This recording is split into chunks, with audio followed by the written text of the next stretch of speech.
వి gold trusted gold buyers మీరు తాకట్టు పెట్టిన బంగారాన్ని విడిపించి ఈ రోజు ఉన్న మార్కెట్ ధరకు కొనబడును.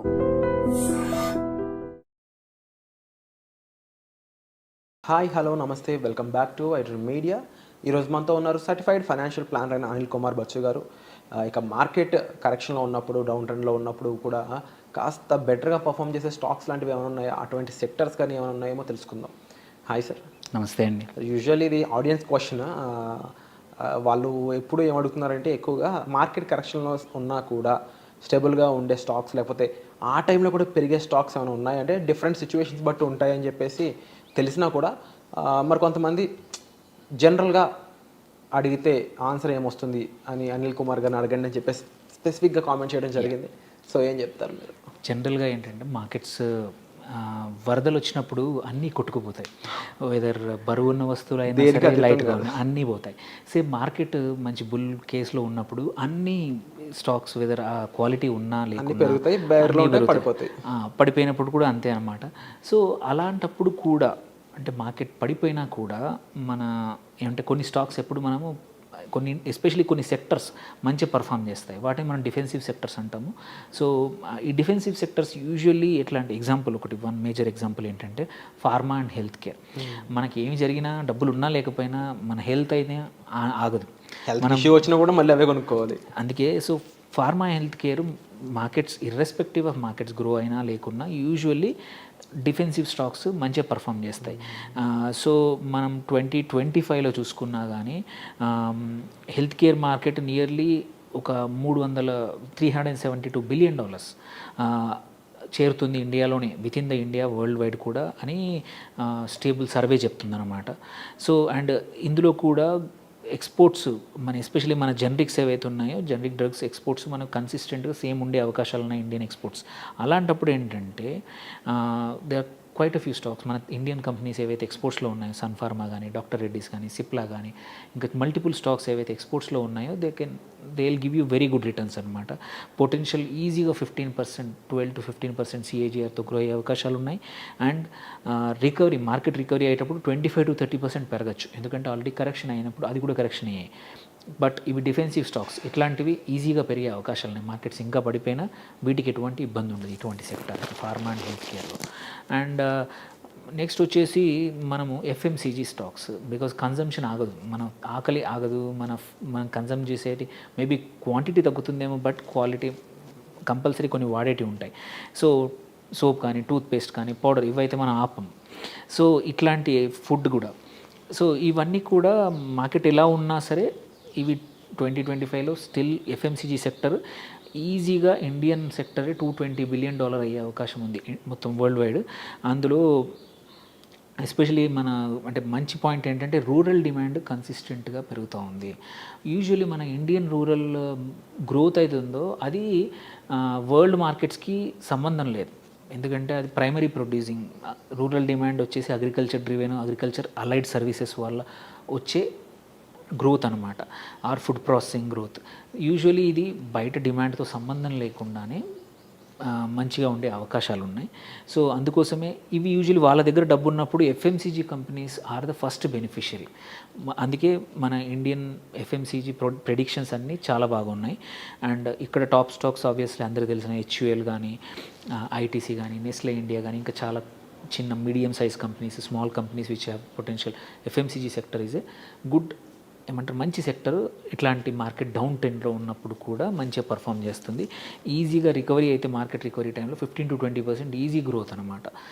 బికాజ్ ఎటువంటి టైంలో కూడా మార్కెట్స్ పర్ఫామ్ చేస్తాయి, వాటి numbers will do good.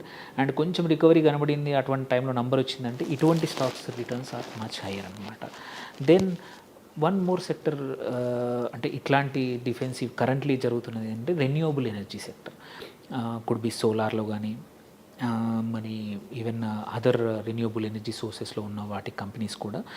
Reason ఏంటంటే మన సెంట్రల్ గవర్నమెంట్ అంబిషియస్ ఒక టార్గెట్ పెట్టుకుంది, 500 గిగావాట్లు రెన్యూవబుల్ ఎనర్జీ ద్వారా ఇండియాలో ప్రొడ్యూస్ చేస్తాం అనే టార్గెట్కి చాలా ప్రతి సంవత్సరం టార్గెట్కి దగ్గరగానే వస్తున్నారు. ఈ పెద్ద టార్గెట్ కూడా చేరుతారనే అవకాశం ఉంది. గ్లోబల్గా కూడా మనం చూసుకుంటే రెగ్యులర్ సోర్సెస్, మనం పవర్ జనరేషన్కి కోల్, ఆయిల్, వీటికి చాలా రకమైన టెన్షన్స్ చూస్తున్నాం.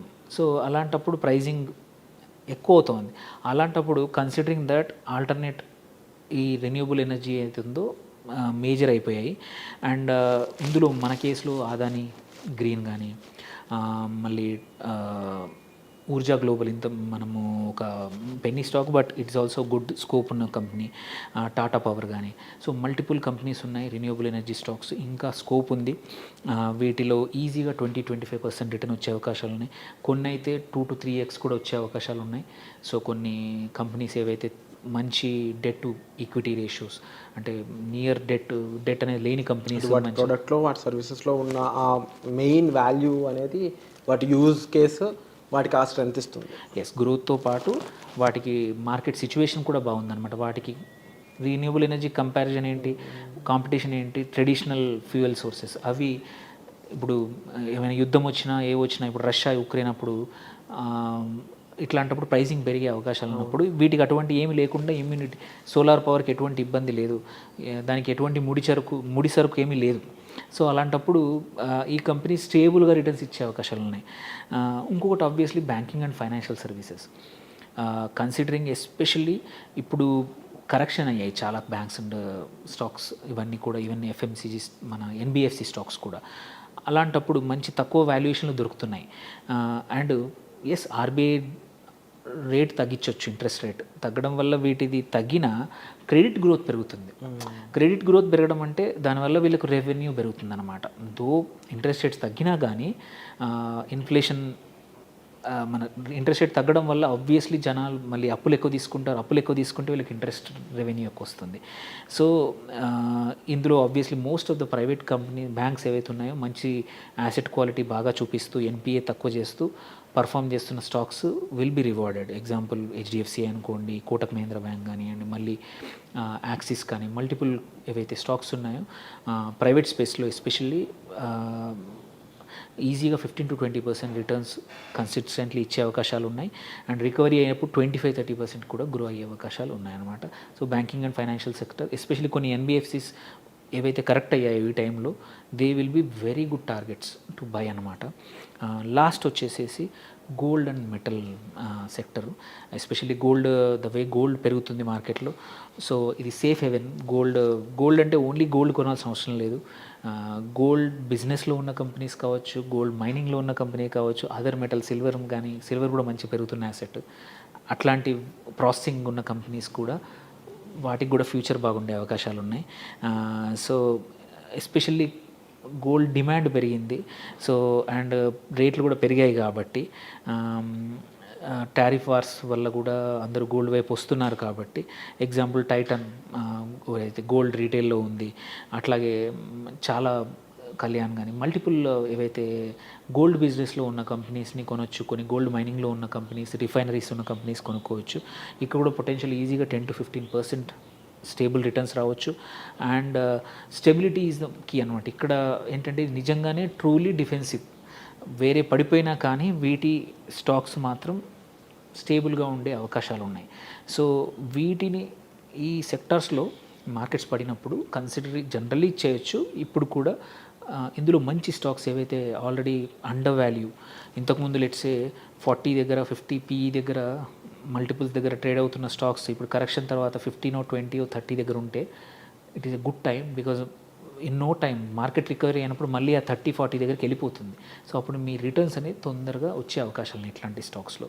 సో ఈ ఇన్వెస్టర్స్ అనేది ఇప్పుడు వీటిని సెలెక్ట్ చేసుకొని ఇందులో ఈ సెక్టర్లో కూడా మంచి స్టాక్స్ చూసుకుంటే చాలా మంచి రిటర్న్స్ వస్తాయి. Wonderful sir. అండ్ ఇవి మార్కెట్కి అనుగుణంగా ఉండే స్టాక్స్తో పాటుగానే ఇవి మార్కెట్ ఒడిదుడుకులో ఉన్నప్పుడు కూడా వీటి పర్ఫార్మెన్స్ అనేది స్టేబుల్గా ఉండడానికి గల రీజన్స్ కూడా ఇక్కడ మీరు విన్నారు కదండి. అయితే వీటిని మీరు ఇన్వెస్ట్ చేసే ముందు మాత్రం మరొకసారి చెక్ చేసుకోండి.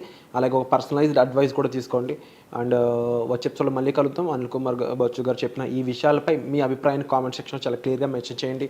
ఈ ఎపిసోడ్ నచ్చితే ఈ ఛానల్ని అలాగే సబ్స్క్రైబ్ చేసుకోండి. వచ్చే ఎపిసోడ్లో మళ్ళీ కలుద్దాం. Thank you so much sir. Thank you.